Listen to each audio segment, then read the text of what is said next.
El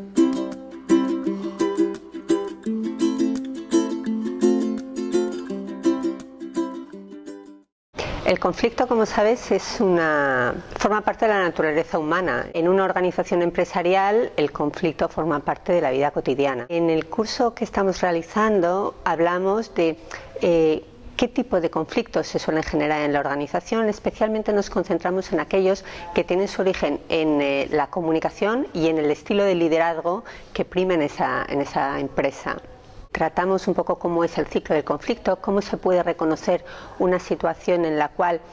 podemos estar creando el caldo de cultivo para que se dé un conflicto aunque todavía no se haya manifestado. Hablamos de cuáles son los momentos adecuados para intervenir en la prevención de conflictos, para no tener después que intervenir en su resolución, y transmitimos una serie de técnicas que proceden de la disciplina del coaching y que, trabajando sobre conversaciones y sobre la percepción de las relaciones interpersonales entre las personas que trabajan en esa empresa, nos pueden permitir tanto anticipar posibles conflictos y por tanto disponer de los medios y de las herramientas necesarias para evitar que aparezca, como para, una vez que haya aparecido, el poder intervenir en su resolución. Durante el curso distinguimos distintos tipos de conflictos. Unos de ellos están derivados de la normal interacción entre personas y otros están derivados de los conflictos organizativos. Fundamentalmente nos centramos en los conflictos que se derivan de la interacción entre personas, que pueden tener relación con cómo son tratadas las personas dentro de una organización,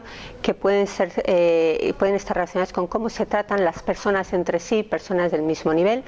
cómo los líderes manejan las relaciones interpersonales dentro de sus equipos de trabajo, o cómo el estilo de dirección de las cabezas de las organizaciones emanan y transmiten un comportamiento tipo o unas actitudes en las relaciones entre los jefes y los subordinados dentro de esa compañía. El estilo en el cual nos comunicamos y nos relacionamos en una organización marca después el tono de las conversaciones que luego tendrán que ver con las relaciones laborales. Si trabajamos en una organización donde prima el ordeno y mando, donde prima la no comunicación, donde prima la imposición, naturalmente ese estilo de comunicación imbricará e impregnará las conversaciones que tengan que ver con las relaciones laborales. Si estamos creando un clima de colaboración, de entendimiento, de tratar de empatizar con las perspectivas de las demás personas y buscar acuerdos y consensos en las cuales todas las personas puedan ganar, aunque todas tengan un poco que ceder, ese estilo de comportamiento y de comunicación también imbricará y también impregnará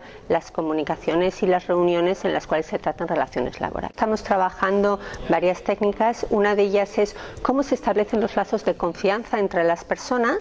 cuándo se rompen estos lazos de confianza y en qué casos pueden reconstruirse. Porque hay casos en los cuales, por desgracia, una vez rota la confianza, es muy difícil reconstruirlo y la relación laboral puede romperse a partir de ese punto. Otra de las técnicas que estamos trabajando es cómo establecer acuerdos sólidos, cómo ayudar a las personas a entender qué forma parte de un acuerdo, cómo un acuerdo se solidifica, cómo un acuerdo debe cumplirse para, digamos, mutua satisfacción de las partes implicadas, y también qué hacer cuando alguien incumple su parte del acuerdo, es decir, qué tipo de reacciones se pueden producir en la compañía, cuáles son constructivas, cuáles son destructivas, y cómo a partir de ahí podemos ayudar también a educar